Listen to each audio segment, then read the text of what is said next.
GK all collection में आपका स्वागत है।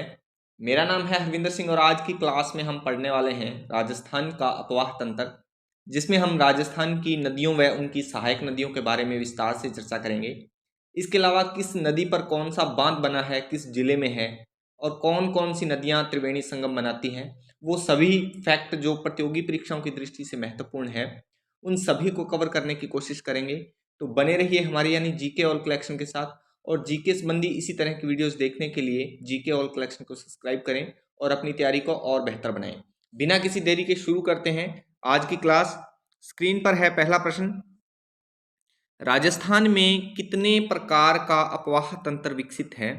तो इसका सही आंसर है ऑप्शन ए सही हो जाएगा।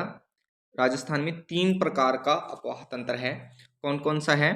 तो ये है अरब सागर का अपवाह तंत्र, अरब सागर का अपवाह तंत्र और बंगाल की खाड़ी का अपवाह तंत्र। वे नदियां जो बंगाल की खाड़ी में अपना जल ले जाती हैं, बंगाली हो गया सॉरी बंगाल करना, बंगाल की खाड़ी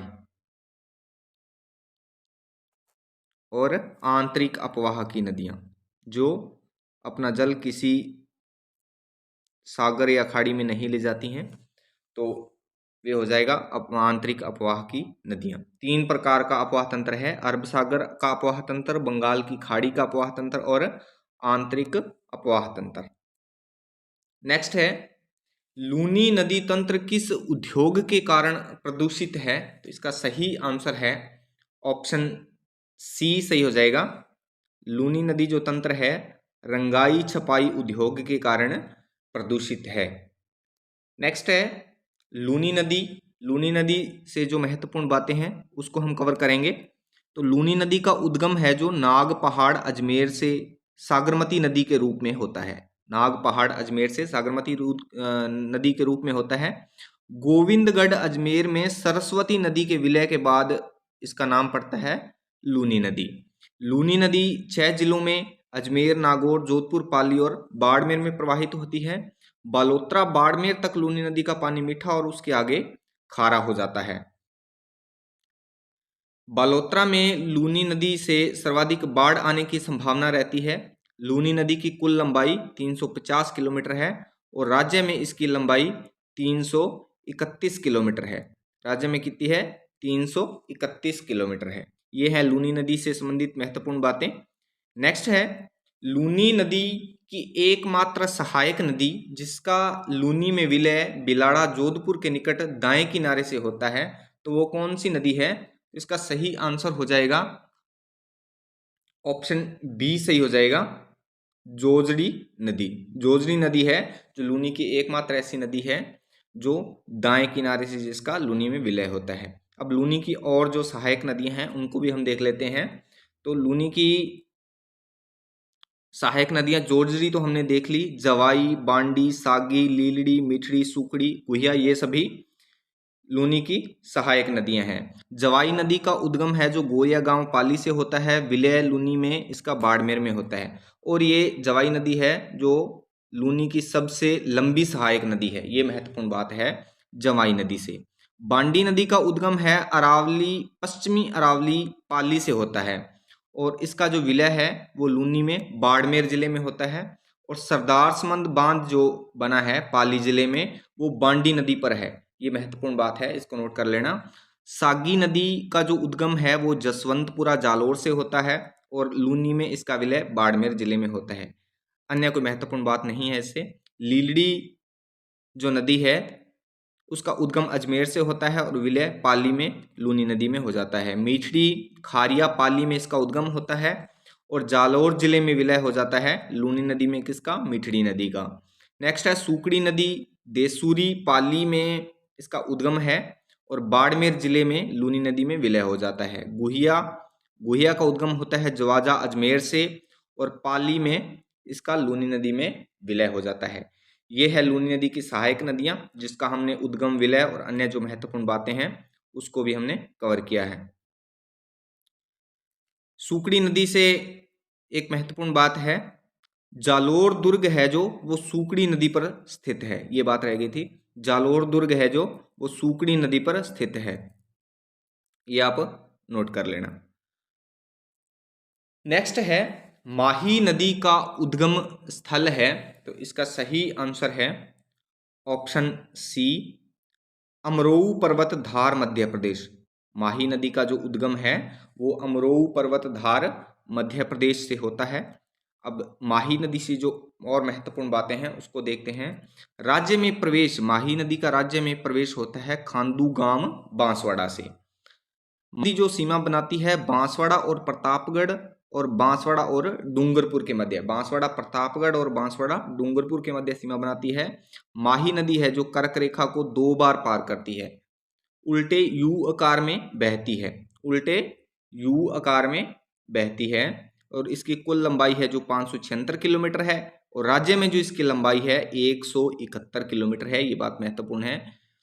विलय जो इसका होता है खंबात की खाड़ी में होता है, खंबात की खाड़ी गुजरात में। माही नदी परियोजना है जो राजस्थान गुजरात की ये संयुक्त परियोजना है।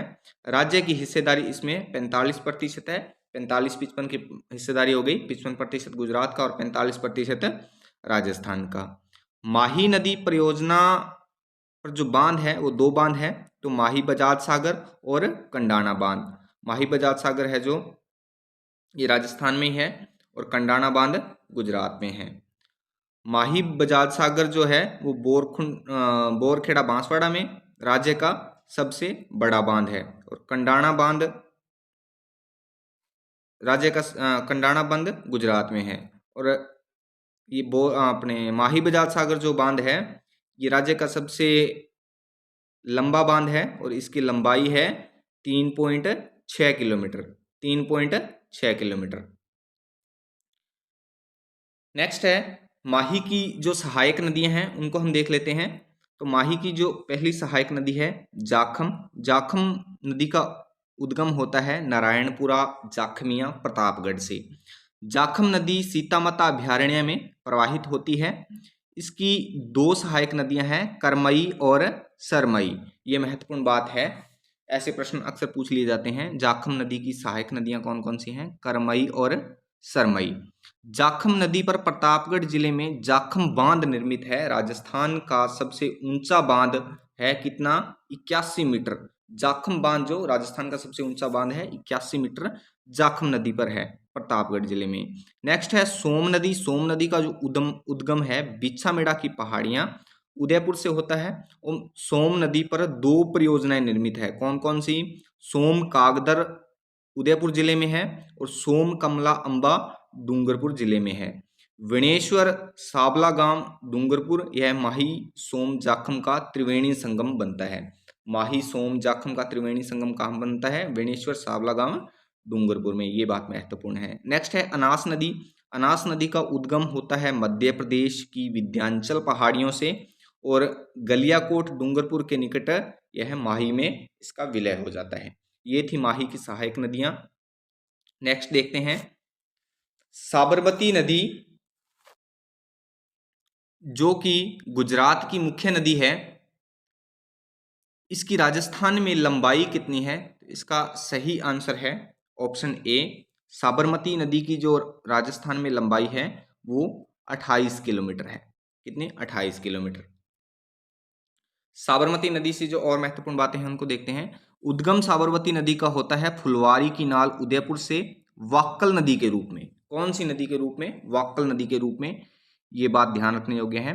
वाक्कल नदी के रूप में साबरमती नदी का उद्गम फुलवारी की नाल उदयपुर से होता है। उदयपुर से उद्गम होने के बाद मानसी, सेई, वैतरेई, हथमती नदियां गुजरात के खिरांच गांव के निकट विलय होकर साबरमती नदी बनती है। साबरमती नदी कब बनती है? जब मानसी, सेई, वैतरेई और हथमती नदियां इसमें मिल जाती है, तो खिरांच गांव जो कि गुजरात में है उसके निकट इन सभी नदियों का विलय होता है, तो तब यह साबरमती नदी कहलाती है। नेक्स्ट है साबरमती नदी के तट पर अहमदाबाद व गांधीनगर स्थित है। अहमदाबाद और गांधीनगर स्थित है साबरमती नदी के तट पर। विलय होता है खंबात की खाड़ी गुजरात में। कुल लंबाई इसकी 320 किलोमीटर है। राज्य में साबरमती नदी की लंबाई है 28 किलोमीटर। देवास जल सुरंग है जो मानसी तथा वाक्कल नदियों को जोड़ने के लिए 11.2 किलोमीटर लंबी जल सुरंग है, उदयपुर जिले में स्थित है। किस नदी से संबंधित है? तो साबरमती नदी से। ऐसा प्रश्न पूछा जा सकता है। देवास जल सुरंग किस नदी से संबंधित है? तो यह साबरमती नदी से संबंधित है, उदयपुर जिले में स्थित है। नेक्स्ट देखते हैं, चंबल नदी की कुल लंबाई 966 किलोमीटर है। राजस्थान में इसकी लंबाई कितनी है? तो इसका सही आंसर हो जाएगा ऑप्शन बी। राजस्थान में चंबल नदी की जो लंबाई है वो 135 किलोमीटर है। अब चंबल नदी से और क्या महत्वपूर्ण बातें हैं उनको देखते हैं। चंबल नदी का जो उद्गम है वो जानापाव पहाड़ी महू विंध्याचल मध्य प्रदेश से होता है। राज्य में इसका प्रवेश होता है 84गढ़ चित्तौड़गढ़ से। चंबल नदी राज्य में चित्तौड़गढ़, कोटा, बूंदी, सवाईमाधोपुर, करौली और धौलपुर जिलों में प्रवाहित होती है। राजस्थान व मध्य प्रदेश के बीच 241 किलोमीटर आती है चंबल नदी। चंबल नदी कोटा और बूंदी और कोटा और सवाईमाधोपुर के मध्य सीमा बनाती है। चंबल नदी राजस्थान, मध्य प्रदेश और उत्तर प्रदेश 3 राज्यों में प्रवाहित होती है। उत्तर प्रदेश के इटावा जिले के मुरादगंज के निकट यमुना में इसका विलय हो जाता है। राज्य में प्रवाहित होने वाली एकमात्र नित्यवाही जो नदी है वो चंबल नदी है और 84गढ़ से भैंसरोडगढ़ के मध्य चित्तौड़गढ़ जिले में गार्ज एवं मेंढर बनाते हुए प्रवाहित होती है चंबल नदी। इतनी बातें थी चंबल नदी से महत्वपूर्ण। नेक्स्ट देखते हैं, चंबल नदी जो परियोजना है राजस्थान एवं मध्य प्रदेश की संयुक्त परियोजना है। चंबल नदी जो परियोजना है राजस्थान मध्य प्रदेश की संयुक्त परियोजना है। इस परियोजना के तहत 4 बांध निर्मित हैं। कौन कौन से हैं? गांधी सागर जो मंदसौर मध्य प्रदेश में है, राणा प्रताप सागर चित्तौड़गढ़, राणा प्रताप सागर चित्तौड़गढ़ में है। जल भराव क्षमता की दृष्टि से सबसे बड़ा बांध जो है राणा प्रताप सागर है। और जवाहर सागर जो कोटा में है और कोटा बैराज कोटा में है। यह केवल सिंचाई सुविधा के लिए निर्मित है। इस बांध से 8 नहरें निकाली गई हैं। ये महत्वपूर्ण है। कोटा बैराज जो बांध है इससे 8 नहरें निकाली गई है क्योंकि यह केवल सिंचाई सुविधा हेतु निर्मित किया गया है। नेक्स्ट है, चंबल की जो सहायक नदियां हैं उनको हम एक नजर देख लेते हैं। तो शिवना चंबल की जो सहायक नदी है इसका उद्गम होता है प्रतापगढ़ जिले से और गांधी सागर में इसका विलय हो जाता है। मेज नदी बिजोलिया भीलवाड़ा में इसका उद्गम होता है, कोटा जिले में चंबल में मिल जाती है। बनास नदी खमनोर राजसमंद में इसका उद्गम होता है और रामेश्वरम सवाई माधोपुर में इसका विलय हो जाता है चंबल में। सीप धौलपुर में इसका उद्गम होता है और रामेश्वरम सवाई माधोपुर में त्रिवेणी संगम बनता है। जहां बनास, सीप और चंबल का मिलन होता है वहां त्रिवेणी संगम बनता है। तो नेक्स्ट है चाक्कन नदी। चाक्कन नदी का उद्गम होता है जो बूंदी जिले से और इसका जो विलय है वो कर्णपुरा सवाई माधोपुर में चंबल नदी में हो जाता है। ब्राह्मणी नदी है जो हरिपुरा चित्तौड़गढ़ से निकलती है और भैंसरोडगढ़ चित्तौड़गढ़ के निकट इसका चंबल नदी में विलय हो जाता है। काली सिंध जो नदी है देवास मध्य प्रदेश से निकलती है, नानेरा कोटा में चंबल में विलय हो जाता है। छोटी काली सिंध जो मध्य प्रदेश से निकलती है और चित्तौड़गढ़ में इसका विलय हो जाता है चंबल नदी में। नेक्स्ट है आलनिया नदी का चित्तौड़गढ़ से उद्गम होता है और कोटा में चंबल नदी में मिल जाती है। पार्वती नदी सीहोर मध्य प्रदेश से निकलती है और पालिया सवाई माधोपुर में, यहाँ दिखा देता हूं मैं आपको, पालिया सवाई माधोपुर में चंबल नदी में मिल जाती है। ओराई नदी है जो है वो चित्तौड़गढ़ से इसका उद्गम होता है और कोटा जिले में चंबल नदी में मिल जाती है। ये सभी थी चंबल की सहायक नदियां जिनको हमने उद्गम और विलय देखा है और 1-2 बार आप इनको रिपीट करोगे तो ये सहायक नदियां भी है जो रूटीन में आ जाएंगी। एक बार फिर से इनको अपने देख लेते हैं। चंबल नदी शिवना, मेज, बनास, सीप, चाक्कन, ब्राह्मणी, कालीसिंध, छोटी कालीसिंध, आलनिया, पार्वती और ओराई, ये जो 11 नदियां हैं ये चंबल की सहायक नदियां हैं। नेक्स्ट है पूर्णतः राजस्थान में बहने वाली सबसे लंबी नदी कौन सी है? तो इसका सही आंसर है ऑप्शन सी, बनास नदी। बनास नदी है जो पूर्णतः राजस्थान में बहने वाली सबसे लंबी नदी है। अब बनास नदी से और क्या महत्वपूर्ण बातें हैं देखते हैं। बनास नदी का जो उद्गम है वो खमनोर की पहाड़ियाँ राजसमंद में होता है। पीछे भी हमने देखा है चंबल की सहायक नदियों में इसका उद्गम खमनोर की पहाड़ियाँ राजसमंद में होता है। और बनास नदी है जो राजसमंद, चित्तौड़गढ़, भीलवाड़ा, अजमेर, टोंक और सवाई माधोपुर, कितने जिले हो गए, 6 जिले हो गए, ये 6 जिलों में प्रवाहित होती है। इसकी कुल लंबाई जो है वो 480 किलोमीटर है। पूर्णतः राजस्थान में है तो ये सारी 480 किलोमीटर राजस्थान में ही बहेगी। बनास नदी पर 5 बांध निर्मित है। ये बांध कौन कौन से हैं, नेक्स्ट देखते हैं। बनास नदी पर बने जो बांध हैं कौन कौन से हैं। नंदसमंद बांध है जो वो राजसमंद जिले में है। नेक्स्ट है भागेरी का नाका, राजसमंद जिले में है। तीसरा है मातृकुंडिया, राजमी चित्तौड़गढ़ में। इससे क्या महत्वपूर्ण है, यह बांध बनास तथा चंद्रभागा नदियों के संगम पर बनाया गया है। मातृकुंडिया जो बांध है वो बनास नदी तथा चंद्रभागा नदियों के संगम पर बनाया गया है। और यहाँ 1921 में एक ही आंदोलन प्रारंभ हुआ था, ये बहुत महत्वपूर्ण है। यहाँ पर 1921 में एक ही आंदोलन प्रारंभ हुआ था। मध्यकाल में मृतकों की अस्थियां विसर्जन के कारण यह बांध मेवाड़ का हरिद्वार कहलाता है। बहुत ही महत्वपूर्ण बात है, मेवाड़ का हरिद्वार कौन सा बांध कहलाता है, तो मातृकुंडिया जो बांध है वो मेवाड़ का हरिद्वार कहलाता है। नेक्स्ट है बीसलपुर बांध जो कि टोंक में है। विग्रहराज चतुर्थ द्वारा निर्मित झील आधुनिक बांध, झील पर आधुनिक बांध निर्मित है। ये जो विग्रहराज चतुर्थ थे चौहान वंश से, उन्होंने एक झील निर्मित की थी बीसलपुर में, तो उसी पर बीसलपुर बांध बनाया गया है। यह राज्य की सबसे बड़ी पेयजल परियोजना है, ये बात महत्वपूर्ण है। राज्य की सबसे बड़ी पेयजल परियोजना कौन सी है, तो बीसलपुर बांध। यहाँ से जयपुर, अजमेर, टोंक नगरों को पेयजल आपूर्ति की जाती है। नेक्स्ट है ईसरदा बांध। ईसरदा बांध कहाँ स्थित है, सवाई माधोपुर जिले में है। ये थे बनास नदी पर बने बांध। नेक्स्ट है बनास की सहायक नदियां। बनास की जो सहायक नदियां हैं उनको देखते हैं। कोठारी, खारी, ढाई, मोरेल, बेड़च, मेनाल, ये सभी 6 नदियां जो बनास की सहायक नदियां हैं। कोठारी नदी का जो उद्गम है दिवेर घाटी राजसमंद से होता है और इसका जो विलय है बनास में वो भीलवाड़ा जिले में होता है। इस नदी पर मेजा बांध बनाया गया। मेजा बांध कौन सी नदी पर है, तो कोठारी नदी पर बनाया गया है। नेक्स्ट है खारी नदी। खारी नदी का जो उद्गम है वो बिजराल गांव की पहाड़ियों से होता है। बिजराल गांव की पहाड़ियों से होता है और यह नदी अजमेर भीलवाड़ा के मध्य सीमा बनाती है। अजमेर भीलवाड़ा के मध्य सीमा कौन सी नदी बनाती है, तो खारी नदी। खारी नदी, खारी नदी है जो इस नाम से, खारी नदी से राज्य में 4 नदियां बहती हैं, ये थोड़ा सा आप नोट कर लेना। खारी जो नदियां हैं वो राज्य में 4 नदियां हैं। नेक्स्ट है ढाई। ढाई नदी, तो इसका उद्गम होता है अजमेर की पहाड़ियों से। राजमहल टोंक में इसका बनास में विलय हो जाता है और बनास खारी ढाई का त्रिवेणी संगम है जो वो राजमहल टोंक में बनता है। ये बात महत्वपूर्ण है, ये नोट कर लेना। बनास खारी ढाई का त्रिवेणी संगम राजमहल टोंक में बनता है। मोरेल नदी जो चैनपुरा की पहाड़ियां जयपुर से उद्गम होता है इसका, और सवाई माधोपुर जिले में बनास नदी में विलय हो जाती है। मोरेल की सहायक जो नदी है वो ढूंढ नदी है। मोरेल की जो सहायक नदी है वो कौन सी नदी है, ढूंढ नदी है। बेड़च गोगुंदा की पहाड़ियों से बेड़च नदी का उद्गम होता है और बेड़च की सहायक नदी,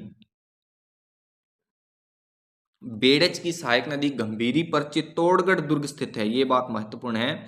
बेड़च की जो सहायक नदी है गंभीरी पर चित्तौड़गढ़ दुर्ग स्थित है। उसके बाद है मेनाल। मेनाल का उद्गम होता है बेंगू चित्तौड़गढ़ से और बिगोद भीलवाड़ा में, बिगोद भीलवाड़ा में मेनाल में इसका विलय हो जाता है। बिगोद भीलवाड़ा में बेड़च बनास मेनाल का त्रिवेणी संगम बनता है। बिगोद भीलवाड़ा में बेड़च बनास मेनाल का त्रिवेणी संगम बनता है, ये आप नोट कर लेना। नेक्स्ट है राज्य में बोरेगांव झालावाड़ में किस नदी का प्रवेश होता है, तो इसका सही आंसर है ऑप्शन डी। बोरेगांव झालावाड़ में किस नदी का प्रवेश होता है, तो काली सिंध नदी का प्रवेश होता है। अब काली सिंध नदी से और क्या महत्वपूर्ण बातें देखते हैं। उद्गम होता है काली सिंध नदी का बांकली ग्राम मध्य प्रदेश से।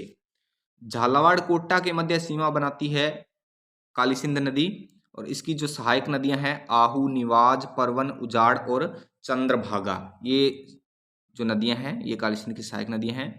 गागरोन जो दुर्ग है वो आहू तथा काली सिंध नदियों के संगम पर बना है। परवन नदी झालावाड़, बारां के मध्य सीमा बनाती है। इस नदी पर बारां जिले में शेरगढ़ कौशवर्धन दुर्ग स्थित है। ये बात महत्वपूर्ण है, इसको नोट कर लेना। परवन नदी पर शेरगढ़ कौशवर्धन दुर्ग स्थित है बारां जिले में। और चंद्रभागा नदी झालरापाटन तथा गोमती सागर बांध स्थित है। चंद्रभागा नदी पर झालरापाटन तथा गोमती सागर बांध स्थित है। और इसका विलय जो होता है, काली सिंध नदी का जो विलय होता है वो नानेरा गांव कोटा में, चंबल में इसका विलय होता है। नेक्स्ट है जयपुर दौसा भरतपुर में प्रवाहित होने के बाद कौन सी नदी धौलपुर के मैदान में रुंडित नदी के रूप में लुप्त हो जाती है? इसका सही आंसर है ऑप्शन ए, बाणगंगा नदी जो है वो रुंडित नदी के रूप में धौलपुर के मैदान में लुप्त हो जाती है। नेक्स्ट है बाणगंगा नदी से और क्या महत्वपूर्ण बातें हैं, तो बाणगंगा जो नदी है इसका उद्गम होता है बैराट की पहाड़ियां जयपुर से। यह नदी पूर्व में अपना पानी यमुना में विलय करती थी, अब नहीं होता है, अब यह धौलपुर के मैदान में ही लुप्त हो जाती है। पहले इसका पानी यमुना में विलय होता था, यमुना तक पहुंचता था। अर्जुन की गंगा के नाम से प्रसिद्ध है कौन सी नदी? बाणगंगा नदी। नेक्स्ट हम देखते हैं गंगा शब्द से भारत में कितनी नदियां प्रवाहित होती हैं? इसका सही आंसर है ऑप्शन ए, गंगा नाम से भारत में 11 नदियां प्रवाहित होती हैं। ये कौन कौन सी नदियां हैं, एक नजर इनको देख लेते हैं अपने। ये नदियां हैं बाणगंगा, धौली गंगा, ऋषि गंगा, विष्णु गंगा, राम गंगा, पंच गंगा, वेन गंगा, पेन गंगा, गौरी गंगा, वासुकी गंगा और जांद गंगा। ये जो सभी नदियां हैं ये गंगा नाम से प्रवाहित होती हैं पूरे भारत में। तो गंगा, बाणगंगा का उद्गम हो गया जयपुर राजस्थान से, और यमुना में उत्तर प्रदेश में इसका विलय हो जाता है। अर्जुन की गंगा के नाम से प्रसिद्ध है धौली गंगा है जो उत्तराखंड में इसका उद्गम होता है, और विष्णु गंगा नदी में इसका विलय होता है। कोई मुख्य महत्वपूर्ण बात नहीं है। ऋषि गंगा है जो उत्तराखंड से इसका उद्गम होता है, और धौली गंगा नदी में इसका विलय होता है। विष्णु गंगा उत्तराखंड से इसका उद्गम होता है, और धौली गंगा नदी में इसका विलय होता है। राम गंगा गढ़वाल हिमालय से इसका उद्गम होता है, कन्नौज उत्तर प्रदेश में गंगा में इसका विलय होता है। और जिम कॉर्बेट जो राष्ट्रीय उद्यान है वहां पर यह रामगंगा नदी प्रवाहित होती है। ये महत्वपूर्ण है, इसको आप नोट कर लेना। वैसे हम भारत की नदियां हैं, जो भारत का जब भूगोल पढ़ेंगे उसमें हम इनको सभी नदियों को विस्तार से पढ़ेंगे। तो आज हम बाणगंगा नदी की बात आई थी तो इसीलिए हमने इसको ऐड किया है कि हम देख लेते हैं कि भारत में गंगा नाम से कितनी नदियां प्रवाहित हो रही हैं। तो ये बस एक नज़र देखना है अपने को। तो पंचगंगा है जो महाराष्ट्र में इसका उद्गम होता है, और कृष्णा नदी में इसका विलय होता है। कृष्णा की सहायक नदी है कौन सी? पंचगंगा। वेनगंगा है जो मध्य प्रदेश में इसका उद्गम होता है, और वर्धा नदी में विलय होता है। कान्हा नेशनल पार्क है जो वहां पर प्रवाहित होती है वेनगंगा। पेनगंगा है जो महाराष्ट्र में इसका उद्गम होता है। गोदावरी नदी में इसका विलय होते हैं। वैणा या प्रवेणी कहते हैं किसको? पेनगंगा को। गौरी गंगा है जो इसका उद्गम होता है उत्तराखंड से। काली नदी में इसका विलय होता है। काली नदी है जो नेपाल की सीमा पर इसका विलय हो जाता है, नेपाल की सीमा पर प्रवाहित होती है काली गंगा। तो गौरी गाड भी कहते हैं, गौरी गंगा को गौरी गाड भी कहते हैं। वासुकी गंगा है जो उत्तराखंड से इसका उद्गम होता है, और मंदाकिनी नदी में इसका विलय हो जाता है। जांद गंगा है जो तिब्बत से इसका उद्गम होता है, और भागीरथी नदी में इसका विलय हो जाता है। ये थी गंगा नाम से प्रवाहित होने वाली नदियां भारत में, तो इनको भी आप एक नज़र थोड़ा सा नोट कर लेना। नेक्स्ट है घग्गर नदी की कुल लंबाई 370 किलोमीटर है, इसकी राज्य में लंबाई कितनी है? तो इसका सही आंसर है ऑप्शन बी। राज्य में घग्गर नदी की जो लंबाई है वो 71 किलोमीटर है। कितनी? 71 किलोमीटर। घग्गर नदी से और क्या महत्वपूर्ण बातें हैं देखते हैं। घग्गर नदी का जो उद्गम है वो कालिका या शिवालिक की पहाड़ियां हिमाचल प्रदेश से होता है। राज्य में प्रवेश होता है टिब्बी हनुमानगढ़ से। बटनेर दुर्ग हनुमानगढ़ के निकट लुप्त हो जाती है। बाढ़ के समय सूरतगढ़ होते हुए पाकिस्तान के फोर्ट अब्बास तक प्रवाहित होती है, जहां इसे हकरा भी कहते हैं। इतनी महत्वपूर्ण बातें हैं।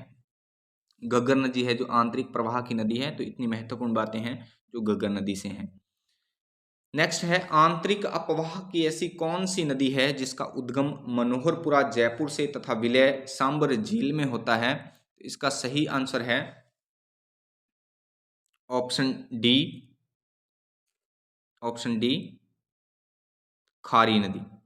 ऑप्शन डी खारी नदी। खारी नदी राज्य में खारी नदी है जो 4 नदियां हैं जो खारी नाम से बहती हैं। ये मैंने पीछे भी बताया था, ये आप एक बार फिर से नोट कर लेना। 4 नदियां हैं जो राज्य में खारी नाम से बहती हैं।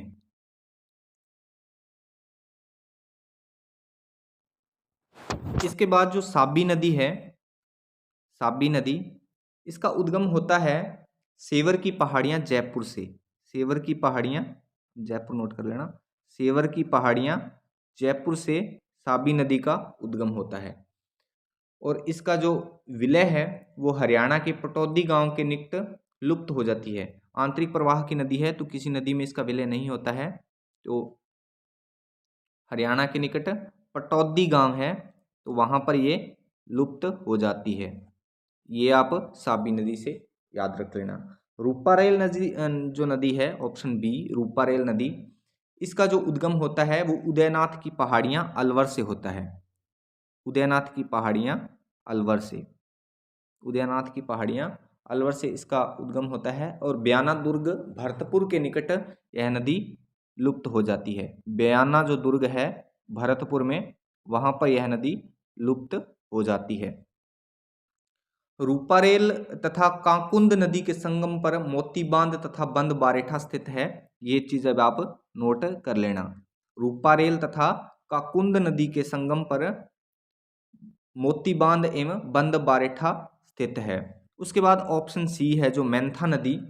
मेंथा नदी का उद्गम होता है मनोहरपुरा जयपुर से। मनोहरपुरा जयपुर से, मनोहरपुरा जयपुर से। और सांबर झील में उत्तर से विलय होती है। सांबर विलय होता है, विलय कहां पर होता है? सांबर झील में। सांबर झील में, सांबर झील में भी कहां पर? उत्तर से विलय होती है। खारी नदी का हमने देख लिया। मनोहरपुरा जयपुर से सांबर झील में खारी नदी का विलय होता है और खारी नाम से राज्य में 4 नदियां प्रवाहित होती हैं। इसके बाद 2-3 नदियां और है आंतरिक प्रवाह की, उनको भी हम यहीं पर देख लेते हैं। एक नदी है कांतली नदी। कांतली नदी, यहाँ पर सही लिखा नहीं। कांतली नदी, कांतली जो नदी है, मैं सिर्फ बोलूंगा आप नोट कर लेना। कांतली जो नदी है इसका उद्गम होता है खंडेला की पहाड़ियां सीकर से। कहां पर? सीकर से कांतली नदी का उद्गम होता है और सीकर झुंझुनू में प्रवाहित होने के बाद चूरू की सीमा पर लुप्त हो जाती है। इस नदी के किनारे किनारे गणेश्वर सभ्यता स्थित है। ये बात महत्वपूर्ण है। कांतली जो नदी है, कांतली नदी के किनारे गणेश्वर सभ्यता स्थित है। उसके बाद में एक नदी है रूपनगढ़ नदी। कौन सी? रूपनगढ़ नदी। रूपनगढ़ नदी, रूपनगढ़ नदी का जो उद्गम है वो सलेमाबाद अजमेर से होता है। सलेमाबाद अजमेर से होता है। अब सलेमाबाद की बात आई है तो सलेमाबाद निम्बार्क संप्रदाय की प्रधान पीठ है। सलेमाबाद क्या है? सलेमाबाद अजमेर में है। यहां पर लिख देता हूं सलेमाबाद।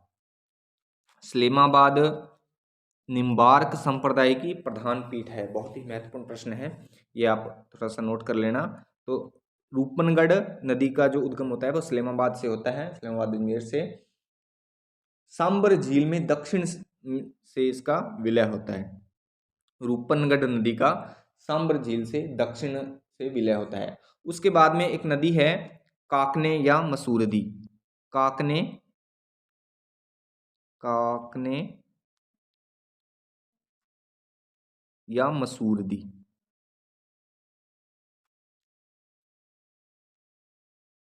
काकनी या मसूरदी नदी। इससे क्या महत्वपूर्ण बातें हैं? काकनी नदी का उद्गम होता है कोटड़ी गांव जैसलमेर से और भुज झील जैसलमेर में इसका विलय होता है। ये दो ही चीजें महत्वपूर्ण है। जैसलमेर की नदी है तो इसलिए हमने इसको पढ़ा है। काकने या मसूरदी नदी इसको कहते हैं और इसका उद्गम होता है कोटड़ी गांव जैसलमेर से और भुज झील जैसलमेर में इसका विलय हो जाता है। इसके बाद में एक नदी है खंडेला नदी। खंडेला नदी, और इस यहां पर लिख देता हूं मैं, खंडेला नदी।